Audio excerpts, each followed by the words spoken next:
Hello friends, मैं Manoj Brar, Delhi wealth group का founder और चेयरमैन। और हमारे साथ आज हैं बालकिशन जी। आज हम डिस्कस करेंगे। हमारे पास बहुत सारी लोन की इंक्वायरी आती हैं जिसमें अलग अलग तरह की कस्टमर की क्वेरी होती हैं, अलग अलग तरह की फंडिंग वो चाहते हैं। तो उन्हीं कुछ सवालों का जवाब देने की कोशिश करेंगे, आपको समझाने की कोशिश करेंगे कि कभी भी लोन लेते समय, किसी भी तरह के लोन के लिए अगर आप अप्लाई करते हैं, किसी एजेंट के पास जाते हैं, किसी कंसल्टेंट के पास जाते हैं, तो किन किन बातों का आपको ध्यान रखना चाहिए और कौन सी बातें हैं जिनको अवॉइड करना चाहिए। तो नमस्कार बालकिशन जी। नमस्कार सर। जी सर, मेजरली जहाँ पर हम कस्टमर से मिलते हैं, डिस्कशन करते हैं या कस्टमर की जो कार्य आती है रिगार्डिंग दी, तो पहला सवाल उनका ये होता है कि बिजनेस लोन हमें अगर मिल जाए इजीली और वो इजी टू फाइनेंस है उनके हिसाब से, तो वहां पर हम कस्टमर को किस तरीके से समझाएं या क्या कस्टमर के लिए ऐसा पॉइंट जो उनके बिजनेस के लिए भी बेनिफिट हो। देखिए, एक चीज समझिए, बिजनेस लोन बेसिकली आपका बिजनेस लोन से कहने का मतलब है कि जो 3-4 साल के जो महंगे बिल्कुल। 18% 20% के इंटरेस्ट रेट पे मिलते हाँ हैं जी। लोन, उन लोन्स की बात करें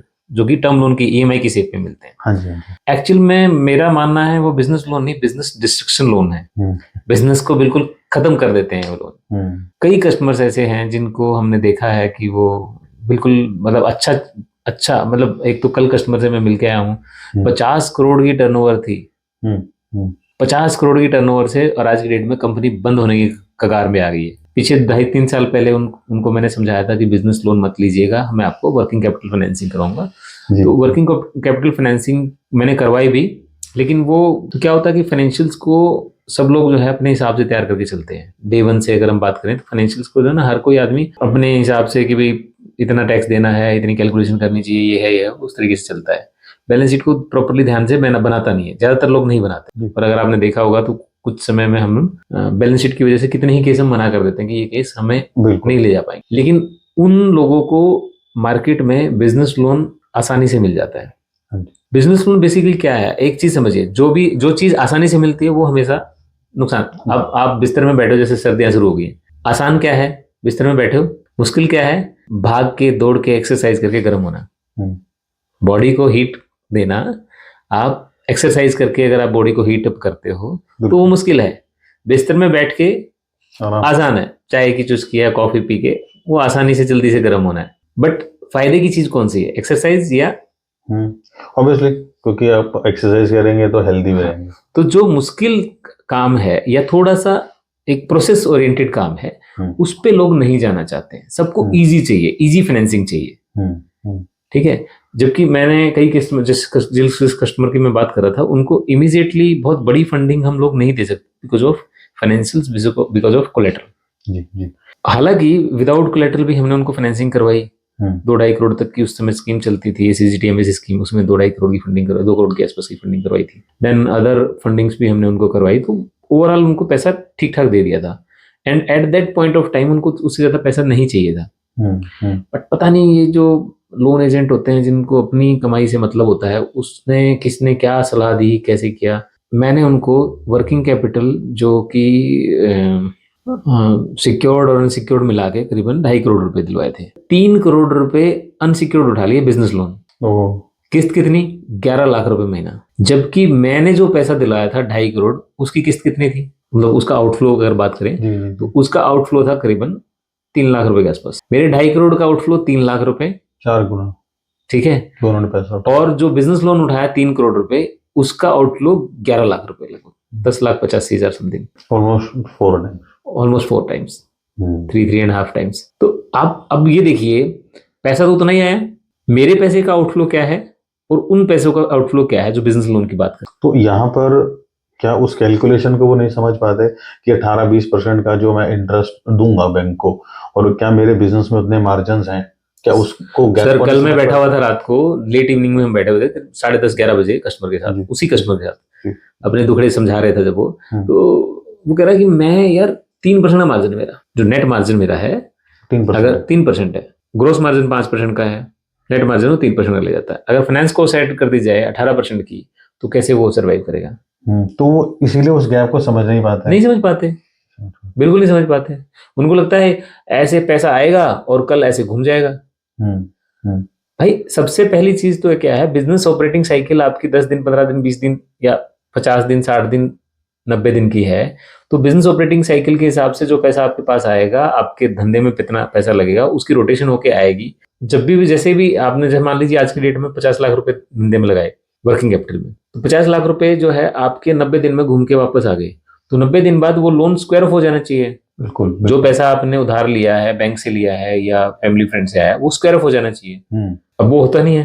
जी, जी, जी। दोबारा रोटेशन के लिए अगर हम मान लीजिए लिमिट की बात करते हैं, वर्किंग कैपिटल की बात करते हैं, तो उसमें वो स्क्वायर ऑफ हो जाता है और दोबारा रोटेशन के लिए आपको पैसा नहीं मिल जाता है। बट बिजनेस लोन क्या होता है, पे ऑफ होता जाता है। अगर हम बात करें, पहले साल ही लगभग 35% प्रिंसिपल पे ऑफ हो जाता है अलोंग विद इंटरेस्ट, इंटरेस्ट अलग से। तो मेरे पास नेक्स्ट ईयर के लिए 65% 65% बचा। जबकि वर्किंग कैपिटल में एवरी टाइम आपकी साइकिल कंप्लीट होती है, बिजनेस ऑपरेटिंग साइकिल कंप्लीट होती है, आपके पास सिमिल पूरा का पूरा पैसा दोबारा से यूटिलाइज होने के लिए रेडी होता है। तो वो जो वहां पर गैप आ जाता है फंड का, अगर जैसे आप बता रहे हैं कि 35% मैंने पहले साल में पे ऑफ किया प्रिंसिपल, तो वो जो गैप फिर वहां से क्रिएट हो गया 35% का, फिर क्या उस बीएल के ऊपर फिर कस्टमर फिर बीएल के पीछे भागता है? हाँ, उस गैप को खत्म करने के लिए फिर बीएल चाहिए। एंड कमाल की बात पता है क्या है, बीएल में सबसे बड़ी प्रॉब्लम क्या है कि ज्यादातर बीएल्स एक ही टाइम पे 4-5 बैंकों से हो जाते हैं। ठीक है, सेम टाइम पे, और बल्कि कई केसेस में तो हमने देखा एक ही टाइम पे 10-12 बैंकों से लोन हो जाते हैं। तो यहाँ पर ऐसा होता है कि भाई वो जो लोन एजेंट है, जो डीएसए जो इस तरीके के लोन कराते हैं, वो अपना फायदा देखते हैं ना कि कस्टमर का। सर कमाल की बात यह है, क्या आपको लगता है आज की डेट में देखिए आप बैंकर रहे हैं, मैं बैंकर रहा हूँ, और आप तो क्रेडिट में रहे हैं, काफी टाइम क्रेडिट में रहे हैं, बल्कि सारा टाइम आपने क्रेडिट ही किया है। मैंने कुछ टाइम क्रेडिट किया था, बाद में सेल्स किया, आपने तो 2024 में ही नौकरी छोड़ी है। तो आपको इतना तो आइडिया होगा है कि बैंक्स के पास या फाइनेंशियल इंस्टीट्यूशन जितने भी हैं, एनबीएफसीज हैं, उनके पास एक सिस्टम तो इतना है इन प्लेस में कि वो फ्रॉड को या किस तरीके की एप्लीकेशन कहाँ कितनी लग रही हैं, उनको सारी चीजों को एनालिसिस कर सकता है। और इवन इंटरनल क्रॉस चेक हो जाते हैं। प्राइवेट बैंकों में जो बिजनेस लोन देते हैं ज्यादातर प्राइवेट बैंक ही है, सरकारी बैंक तो कोई देता नहीं है। तो प्राइवेट बैंकों में होता क्या है, जनरली 2 साल 3 साल आपने एक जगह नौकरी की, फिर आप स्विच कर जाते हैं बिकॉज ऑफ XYZ। तो आप जिस बैंक में आज की डेट में पोजीशन पे बैठे हो, जिस भी पोजीशन पे बैठे हो, आपकी लगभग मार्केट में सभी बैंकर से जानकारी है। और डिपार्टमेंट टू डिपार्टमेंट तो रहती है। अगर आप क्रेडिट है तो क्रेडिट की डिपार्टमेंट में है, सेल्स है तो सेल्स भी है, और क्रॉस भी रहती है। तो इजी वेरीफाइबल है कि भी एक एप्लीकेशन अगर बिजनेस लोन के लिए एक्स बैंक में गई है तो वाई बैंक में क्या स्टेटस है और जेड बैंक में क्या स्टेटस है, इजीली वेरीफाई कर सकते हैं। और करते भी हैं। कमाल की बात यह है, होना ये चाहिए कि अगर कोई एप्लीकेशन एक बैंक में यहाँ वहां गई हुई है तो वो एप्लीकेशन दूसरे बैंक में रुक जानी चाहिए। होता क्या है बिजनेस लोन में, मतलब इसको मैं क्या शब्द यूज करें, क्रिमिनोलॉजी काइंड ऑफ, मतलब मैं तो इसको क्रिमिनोलॉजी ही कहूंगा। होता क्या है, आपस में डिस्कशन होती है बैंकर्स की। अब एक्स बैंक में एक्स बैंकर बोलता है वाई बैंकर को कि जी आपके यहाँ क्या स्टेटस है, वो कहता है जी मैं इसको नहीं कर रहा क्योंकि हमारे यहाँ फिट नहीं बैठ। एक्स बैंकर के यहाँ एप्लीकेशन फिट बैठती है, एक्स बैंकर उस फाइल को दे सकता है, नहीं देता क्योंकि वाई नहीं दे रहा। वाई की 10 मजबूरियां अलग तरीके की हो सकती है, नहीं दे रहा, ठीक है। दूसरे सिचुएशन में ये ऐसा कम होता है। एक सिचुएशन ऐसी बनती है, हाँ भाई तू दे रहा है 10 लाख रुपए, हाँ मैं दे रहा हूँ जी, ओके ठीक है 10 मैं दे देता हूँ। पता है दूसरा दे रहा है, एलिजिबिलिटी 10 लाख की है, ओवरऑल जो बिजनेस के फाइनेंशियल्स आए हैं वो ओवरऑल 10 लाख ही दिया जा सकता है उस फाइनेंशियल्स के हिसाब से, लेकिन वो दे रहा है तो मैं भी दूंगा। ऐसे करते करते 10 बैंकों से फाइनेंसिंग हो जाती है, टोटल 10 लाख मिलना चाहिए, तो मिल गया 1 करोड़। क्या होगा, मिसयूज का मतलब डाइवर्जन ऑफ फंड्स। डाइवर्जन तो डेफिनेटली, जो पैसा अभी मिल रहा है बिजनेस लोन की सिचुएशन में, बिजनेस लोन बेसिकली आपका एसेट क्रिएशन तो होती नहीं, मतलब टर्म लोन की शेप में मिलता है। तो टर्म लोन की शेप में कोई भी पैसा मिलता है तो मेरा ये मानना है कि भी आप जब भी आप टर्म लोन लेते हो तो उसके अगेंस्ट में आपके पास एसेट क्रिएशन होनी चाहिए। ओके। तो एसेट फिक्स एसेट्स बेसिकली, तो फिक्स एसेट आती नहीं, अनसिक्योर्ड है, कोई लाइबिलिटी खड़ी रहती है। बैलेंस शीट का तो लाइबिलिटी साइड तो बढ़ गई, लेकिन एसेट साइड में कुछ आता नहीं है। एसेट साइड में आएगा भी तो वो बेसिकली स्टॉक आएगा, तो वो फिर क्या होता है कि वो रेशियोज मिसमैनेज हो जाते हैं, बैलेंस शीट के पूरे रेशियोज बिगड़ जाते हैं, ओके आउटफ्लो फट जाता है। मतलब हर तरीके से बिजनेस को स्ट्रेस में लाने का काम करते हैं बिजनेस लोन। सर एक सवाल और आता है निकल के, कई बार कस्टमर जहां पर हमें अप्रोच करता है कि मुझे प्राइवेट फंडिंग दिला दो। हाँ, ये बहुत अच्छी बात है। ये प्राइवेट फंडिंग के पीछे बिजनेस मैन क्यों भागता है, इसके साइड इफेक्ट्स कुछ आप बताइए। वर्किंग कैपिटल थोड़ी मुश्किल है, जो मैंने एक्सरसाइज, और वर्किंग कैपिटल थोड़ी मुश्किल है, बिजनेस लोन थोड़े आसान है, प्राइवेट फंडिंग और आसान है। ठीक है, हालांकि रेशियो ये रहता है कि 100 एप्लीकेशन प्राइवेट फंडिंग के लिए आती हैं या प्राइवेट फंडिंग के पास अगर 100 लोग जाते हैं तो मुश्किल से 2-3 लोगों को लोन मिलता है। हाँ, क्योंकि उनका कोई स्ट्रक्चर है नहीं, पता नहीं किसको पैसा कोई समझ में आ गया दे दिया, नहीं आया तो नहीं दिया, कोई रिटर्न पॉलिसी नहीं है, स्ट्रक्चर नहीं है। भाई प्राइवेट पैसा है, जैसा अच्छा इसको देना है, सब कुछ ठीक होते नहीं देंगे, किसी का कुछ भी ठीक नहीं है फिर दे देंगे। इट्स ऑल अबाउट अंडरस्टैंडिंग ना, कि कुछ है तो नहीं, पैरामीटर नहीं है किसी भी लेवल की। अब आपका पैसा, मान लो आप प्राइवेट फाइनेंसर हैं, आपका पैसा आप जिसको मर्जी दें, बिल्कुल, और वो सारा काम भी ऑलमोस्ट इलीगल तरीके से होता है, लीगल है नहीं वो, क्योंकि आप पैसे का जब ब्याज पे देने का सिस्टम करेंगे तो हमारे यहाँ कानून है, प्रॉपर एक सिस्टमेटिक तरीके से चलने चाहिए, वो होता नहीं है।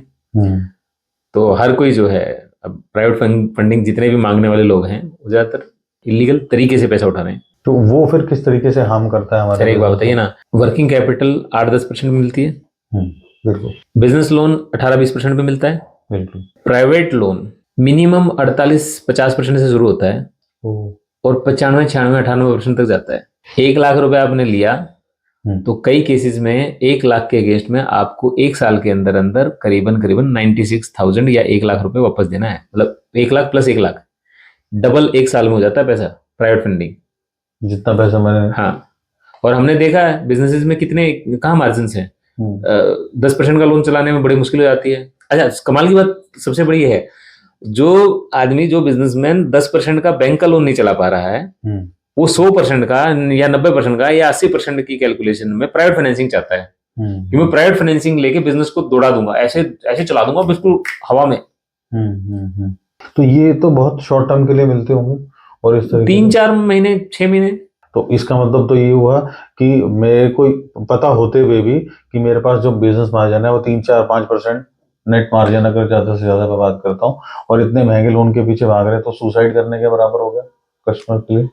बेसिकली जबरदस्ती अपने बिजनेस को गटर में डालना है, पता होते हुए अपने बिजनेस को, धंधे को गटर में डालना है। जहां पर कि उसको इतने महंगे रेट पर अगर पैसा मिला, रीपेमेंट भी उनकी वैसी ही है, और वो पैसा फिर एक्चुअल में वहां पर यूज नहीं होता, वही डाइवर्जन ऑफ फंड्स हो जाते हैं। नहीं, ये एक्चुअली एक चीज और भी है, प्राइवेट फाइनेंसिंग लोग आते क्यों हैं? क्योंकि उनके सिविल खराब हो रखे होते हैं। क्यों चाहिए लोगों को? सिविल खराब हो रखा है। सिविल क्यों खराब है जी? पुरान जो बैंक के लोन है वो टाइम पे नहीं भर पाए। तो जो बैंक के पैसे नहीं देते, मान लीजिए 10% का आपको किसी कारणवश लोन नहीं मिला था, वर्किंग कैपिटल, आपने फाइनेंशियल मैनेजमेंट प्रॉपर नहीं थी तो उसको आप 10% का वर्किंग कैपिटल नहीं मिला, आपको बिजनेस लोन मिल गया 18% का, नहीं चला पाए, 18% का लोन नहीं चला पा रहे हो, आप उसका 5 टाइम्स महंगा लोन चला लोगे, कैसे? नहीं चला पाए, नहीं चला सकते। बेसिकली क्या है कि बैंक से तो मिलेगा ही नहीं, क्योंकि बैंक तो या जो भी फाइनेंशियल इंस्टीट्यूशन है, एनबीएफसीज हैं, वो तो एक रिटर्न पैरामीटर पे काम करते हैं। ऐसा होगा तो ऐसा होगा, सिबिल इतना होगा तो हम लोन देंगे, सिबिल ठीक होगा तो ये करेंगे, वो तो रिटर्न पैरामीटर हो गए। उनको पता है प्राइवेट जो है जैसे मर्जी पैसा मिल जाएगा, रिटर्न ट्रायल वाली सिस्टम चलता रहता है, कोशिश करो कोशिश करो कोशिश करो।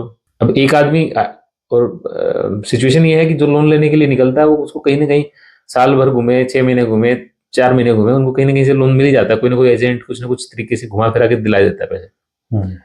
पर अल्टीमेटली वो पैसा डूबता है, चाहे वो प्राइवेट फाइनेंसर का डूबे, चाहे वो एनबीएफसी बैंक का डूबे, चाहे वो किसी भी तरीके से।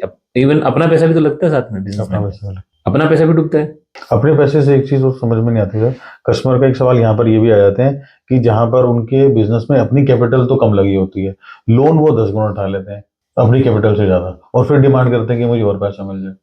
सर एक बात बताओ, हमारे पास कई सारे ऐसे लोग आते हैं जिनके पास मान लो पैसा आ गया, ठीक है, अगेन मतलब मिसमैनेजमेंट बताता हूँ। आपका पैसा मान लीजिए 10 लाख 20 लाख 50 लाख, या एक एग्जाम्पल के तौर पर लेते हैं, बोल लीजिए आपका पैसा 1 करोड़ लगाया धंधे में, 1 करोड़ रुपए का पैसा आपका लग गया, 2 करोड़ का आपने लोन उठा लिया जैसा आप बता रहे हैं, या 3 करोड़ का लोन उठा लिया, तो टोटल 4 करोड़ लग गया धंधे में।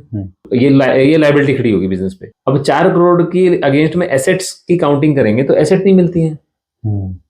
अभी जिन कस्टमर का मैं कल बता रहा था, डिस्कशन हो रही है, उनकी बैलेंस शीट की लायबिलिटी साइड में 8-9 करोड़ रुपए खड़े हुए हैं, और एसेट साइड में 1.5 करोड़ के स्टॉक है और 1.5 करोड़ के डेटर्स हैं। तो बिल्कुल रेशियोज खराब हो जाते हैं। तो इस तरीके से तो कस्टमर बिजनेस तो कर रहा होता है लेकिन वो इन छोटी छोटी बातों का ध्यान नहीं देता। बिल्कुल नहीं ध्यान देता।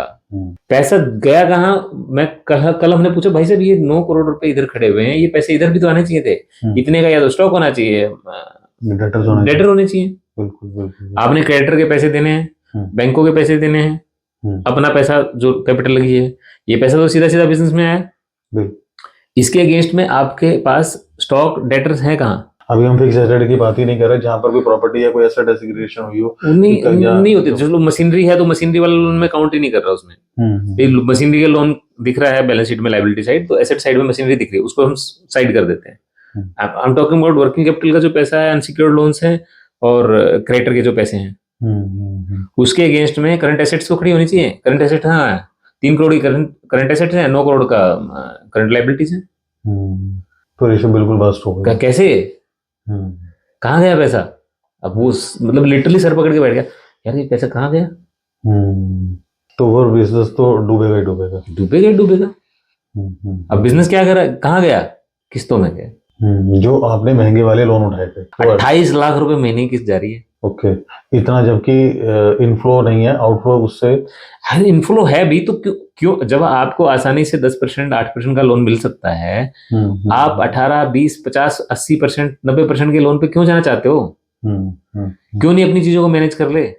उन छोटे लालच में आकर के हम बिजनेस लोन ले लेते हैं। अरे एस्पिरेशन है ना, एक ही दिन में शक्तिमान बनना है, सुपरमैन बन के तोड़ देंगे दुनियादारी को। आज ही मतलब अमेरिका तक सब कुछ हमारा ही प्रोडक्ट बिकेगा, हमारी सर्विसेज बिकेंगी। हिंदुस्तान से लेके अमेरिका तक कनाडा बना सब जगह हमारे हम ही दिखेंगे। हमारे से ऊपर ब्रांड नहीं होगा। सलाह किसी की मानते नहीं है, बाहर के लोगों की छोड़ो, घर वालों की नहीं मानते।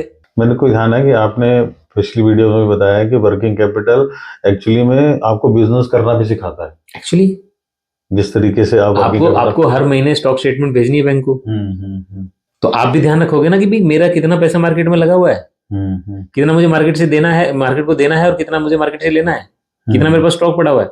जब आपसे कोई पूछने वाला नहीं पड़ा है तो भाई कहाँ ध्यान देते हैं? खाली टर्नओवर बढ़ाना ही बिजनेस नहीं होता ना, बिल्कुल भी नहीं। आपकी टर्नओवर हर साल बढ़ रही हो और बहुत अच्छी टर्नओवर हो, तब भी बैंक आपको लोन नहीं देगा अगर आपकी बैलेंस शीट के रेशियो ठीक नहीं है। और आपकी टर्नओवर एवरेज हो, ठीक ठाक हो बस, और बैलेंस शीट के रेशियोज बहुत अच्छे से मेंटेन किए हुए हैं, आपने बैलेंस शीट को बहुत अच्छे से बनाया हुआ है, या ध्यान रखते हो चीजों का, लेन देन का प्रॉपरली मैनेज करते हो, आपको पैसा मिल जाएगा आसानी से, और उससे बेहतर पैसा मिल जाएगा जबकि दूसरे आपके कंप्यूटर की हो सकता है 2 गुना टर्नओवर हो, और आपकी आधी टर्नओवर पे भी आपको पैसा अच्छे से आराम से मिल जाएगा। तो उस हिसाब से जो अभी हम डिस्कस कर रहे थे सर, कस्टमर को इंस्टेड ऑफ बिजनेस लोन और कच्चा लोन तो बिल्कुल नहीं, जिसको हम कैश लोन की बात कर रहे हैं, कैश लोन प्राइवेट लोन, हाँ कैश लोन प्राइवेट लोन, तो थोड़ा सा पेशेंस रखते हुए अगर अपनी बैलेंस शीट को थोड़ा सा मैनेज करें, जिस तरीके से आप गाइड करते हैं, या पिछली वीडियो में भी हमने काफी डिस्कशन किए, तो वो थोड़ी अगर उस चीज को मैनेज करें, थोड़ा सा पेशेंस रखें और वर्किंग कैपिटल के ऊपर फोकस। सर एक ही साल में या 2 साल में आपको अडानी अंबानी नहीं बन सकते हो। जी जी जी, ठीक है ना। अगर वो लोग उस लेवल पे पहुंचे हैं तो उनके पीछे की उनके बारे में पढ़ो, वीडियोस मत, रील्स में मत जाओ, उनके बारे में पढ़ो, उन्होंने क्या स्ट्रगल किया है, कितना टाइम लगा है उनको वहां तक पहुंचने में। टाटास बिरलास जो बने हैं तो ऐसे ही नहीं बने, टाइम लगता है हर चीज के लिए, हर छोटी छोटी चीज के लिए समय चाहिए, समय दीजिए। जब आप समय देंगे तब आपको एक्चुअल में समझ में आएगी, और साथ के साथ एक अच्छे अनुभवी कंसल्टेंट को हायर कीजिए, बिल्कुल, जो समझिए आपको गाइड कर सकते हैं। आप गाइड करें। आप देखिए, आपने बिजनेस में आप अच्छे सेलू हो सकते हैं, प्रोडक्ट का नॉलेज आपको हो सकता है, चीजों का अच्छा मार्केट का नॉलेज हो सकता है, ब्रांडिंग का नॉलेज हो सकता है। फाइनेंस के लिए कोई एक्सपर्ट तो चाहिए ना। बिल्कुल, अगर फाइनेंस आपको चाहिए, फाइनेंस को मैनेज करना है तो आपको एक्सपर्ट रहना चाहिए। बिल्कुल, और सारा बेस ही फाइनेंस है, finance is a blood line. बिल्कुल बिल्कुल, किसी भी धंधे की, किसी भी चीज में फाइनेंस ही तो ब्लड लाइन है। अब आपके धंधे में ब्लड ही नहीं है, मतलब आपके शरीर में ब्लड ही नहीं है, क्या होगा उस शरीर का, कितनी देर चलेगा? या ब्लड इन्फेक्ट हो गया, इन्फेक्शन हो गया ब्लड में, चलेगा शरीर? बिल्कुल ठीक है। अब बेसिकली बिजनेस लोन या प्राइवेट लोन जो हो, इन्फेक्शन ही है। तो धीरे धीरे कहीं ना कहीं आपके बिजनेस को खत्म कर देते हैं। खत्म करेंगे, 100% खत्म करेंगे। आप लिख के ले लीजिए, अगर आपको कोई भी बिजनेस लोन अगर आप लेते हैं, ठीक है, कभी इमरजेंसी में ले लिया और एक ले लिया, चला लिया, बट अगर आप बिजनेस लोन के भरोसे अपना बिजनेस चलाना चाहते हैं, स्पेशली वो 3-4 साल वाले बिजनेस, तो कभी भी आप जो है लॉन्ग टर्म सर्वाइव नहीं कर पाओगे, आपका बिजनेस 100% डूबेगा। फंडिंग ग्रोथ के लिए होनी चाहिए, सर्वाइवल के लिए नहीं। एक्चुअली ये एक आपकी लाइन है जो मैं यहाँ पे बोलता हूँ। फंडिंग एक्चुअली ग्रोथ के लिए होनी चाहिए, सर्वाइवल के लिए नहीं। बिल्कुल ठीक है sir, thank you so much आपका इस वैल्यूएबल इंफॉर्मेशन के लिए। नहीं, थैंक यू। और अगर आप भी इस तरह के कंटेंट देखना चाहते हैं, आपको अच्छे लगते हैं इस तरह के कंटेंट, तो मैं आपको रिक्वेस्ट करूंगा हमारे चैनल को सब्सक्राइब कर लीजिए, साथ के साथ बेल आइकन जरूर ऑन कर दीजिएगा ताकि आपको नेक्स्ट आने वाले वीडियो तुरंत नोटिफाई हो जाए। Thank you so much. Thank you.